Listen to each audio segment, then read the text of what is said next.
بسم اللہ الرحمن الرحیم۔ السلام علیکم ورحمۃ اللہ وبرکاتہ۔ آج کی ویڈیو میں ناظرین کرام آپ کے سامنے شداد کی جنت کی حقیقت بیان کرنے جا رہے ہیں۔ شداد وہ حکمران تھا جس نے دنیا میں جنت بنانے کا دعویٰ کیا تھا، لیکن ہم آپ کو بتائیں گے کہ اس کی جنت کیسی تھی اور کیا واقعتاً اس نے جنت بنائی اور اس میں اس کو قیام کرنے کا موقع ملا یا نہ ملا، اور اس کا انجام کیا ہوا، وہ جنت کیا تھی اور اس کو بنانے والے حکمران کا اینڈ کیا ہوا۔ یہ سب کچھ جاننے کے لیے آپ حضرات سے گزارش یہ ہے کہ اس ویڈیو کو آخر تک ضرور دیکھیے اور سنیے گا۔ شداد کے بارے میں کہا جاتا ہے کہ اس نے ایک جنت بنائی تھی جو بہت بڑی تھی اور اس کی تعمیر میں کئی سال لگے تھے، لیکن شداد کو یہ جنت دیکھنی بھی نصیب نہ ہوئی۔ تاریخ کی کتابوں میں شداد کا واقعہ تواتر کے ساتھ بیان کیا گیا ہے۔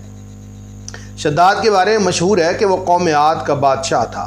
اسی قوم کی طرف حضرت ہود علیہ السلام کو بھیجا گیا تھا۔ اللہ تعالیٰ نے اس قوم کو غیر معمولی قد و قامت اور قوت عطا فرمائی تھی۔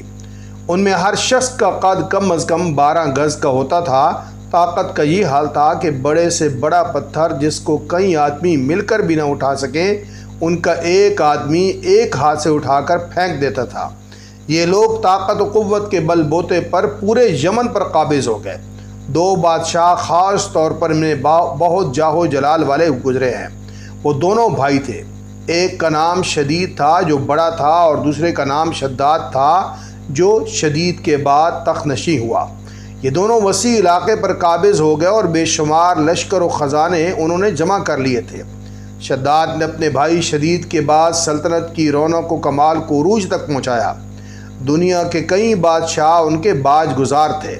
اس دور میں کسی بادشاہ میں اتنی جرأت اور طاقت نہیں تھی کہ ان کا مقابلہ کر سکے۔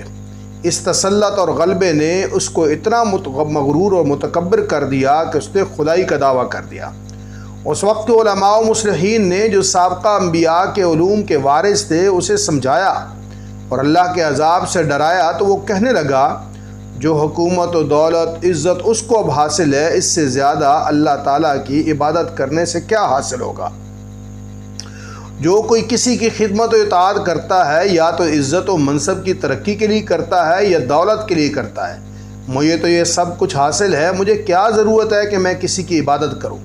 سمجھانے والوں نے یہ بھی کہا کہ یہ حکومت و دولت ایک فانی چیز ہے، جبکہ اللہ کی اطاعت میں اخروی نجات اور جنت کا حصول یقینی ہے، جو دنیا کی ہر دولت سے بہتر اور زیادہ قیمتی ہے۔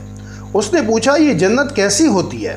اس کی تعریف اور صفات اور خوبیاں تو بتاؤ۔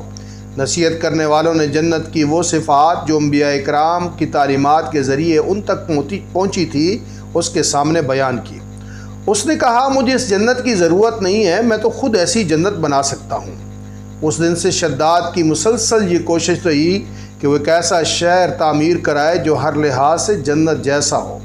اس نے اپنے بھانجے ضحاک کو جو ایران کا حکمران تھا کہلا بھیجا کہ جتنا سونا چاندی تمہارے پاس جمع ہے وہ فوراً میرے پاس بھیج دو۔ ضحاک نے ایسا ہی کیا۔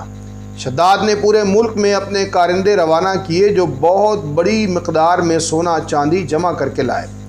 شداد نے جنت بنانے کے لیے ملک شام میں ایک صحت افزا مقام کا انتخاب کیا اور ماہر معماروں کے ذریعے وہاں ایک مضبوط اور مستحکم فصیل تعمیر کرائی، جس کے اندر سونے اور چاندی کا محل تعمیر کرایا اور اس کی دیواروں کو قیمتی جواہرات سے سجایا۔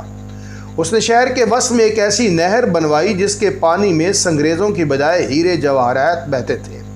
سونے کے ایسے درخت لگوائے جن کے خوشوں میں مشک و عنبر بھرا گیا تھا۔ جب ہوا چلتی تو مشک و عنبر کی خوشبو پورے شہر میں پھیل جاتی۔ بیان کیا جاتا ہے کہ شداد نے محل کے چاروں طرف سونے کی اینٹوں سے 12,000 کمرے تعمیر کرائے اور ہر کمرے کو یاقوت اور ہیرے و جواہرات سے مزین کیا گیا، اور اطراف و جوانب سے خوبصورت اور جوان عورتوں کو وہاں لایا گیا۔ یہ عظیم الشان جنت نما شہر 100 یا 500 سال میں 300 یا 500 سال میں مکمل ہوا۔ یہ عظیم الشان جنت نما شہر 300 یا 500 سال میں مکمل ہوا۔ کہا جاتا ہے کہ شداد کی عمر 900 برس تھی۔ جنت مکمل ہونے کے بعد شداد کو اس کی تکمیل کی اطلاع دی گئی۔ اطلاع ملتے ہی شداد بہت بڑا لشکر لے کر اپنی جنت کی جانب روانہ ہو گیا۔ ابھی شہر سے ایک منزل کے فاصلے پر تھا کہ اس نے ایک ہرن دیکھا جس کے پاؤں چاندی اور سینگ سونے کے تھے۔ ہرن کو دیکھ کر وہ لالچ میں آ گیا اور اسے پکڑنے کے لیے اس کے پیچھے اپنا گھوڑا لگا دیا۔ بھاگتے بھاگتے وہ اپنے لشکر سے جدا ہو گیا۔ اس نے شداد کو پکار کر کہا، شداد تو نے عالی شان محل تعمیر کر کے یہ سمجھ لیا ہے کہ اب تو موت کے پنجے سے بھی آزاد ہو چکا ہے۔ یہ سن کر شداد کا رواں رواں کانپنے لگا۔ اس نے پوچھا، تو کون ہے؟ اس نے جواب دیا، میں ملک الموت ہوں۔ شداد نے کہا، اس وقت تمہیں مجھ سے کیا کام ہے اور میری راہ میں کیوں روڑے اٹکائے ہو؟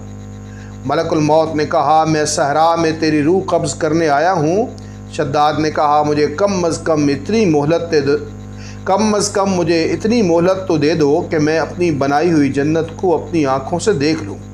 ملک الموت نے اجازت نہ دی، چنانچہ شداد گھوڑے سے گرا اور مر گیا، اور اس کے لشکر نے ایک آسمانی چنگھاڑ سنی تو پورے کا پورا لشکر آن واحد میں ختم ہو گیا اور جنت جانے کے بجائے ملک عدم پہنچ گیا۔